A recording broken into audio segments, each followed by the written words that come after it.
And during that period of time, Speaker Pelosi pushed and promoted and supported 44 votes in the House of Representatives that were designed to unfund, underfund, or undermine our troops. 44 votes. And I'm not pulling that out of my head or out of my hat, Mr. Speaker. I have the data. I have the Excel spreadsheet, and I have it all linked to each one of those issues that were pushed. The effort was to attack President Bush and undermine the support for President Bush by challenging his position as Commander-in-Chief.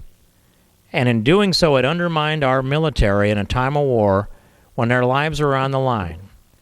And I ask the question, when someone in this House of Representatives, let alone the Speaker of the House of Representatives, speaks against a military operation, when they argue that we ought to all sack up our bats and go home from Iraq and from Afghanistan, when they make that argument, what happens to some al-Qaeda terrorist that's sitting in a mud hut somewhere in Iraq or Afghanistan?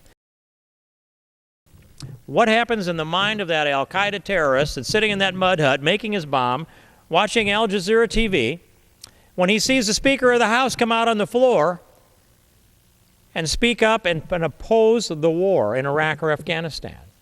What happens when there's a debate on the floor that goes on over and over and over again, and the left-wing radical liberals in this Congress that call themselves progressives, that are identified by the socialists in America as their candidates, say that we should pull out of those countries without any hesitation, just do the best we can to keep from getting shot in the back?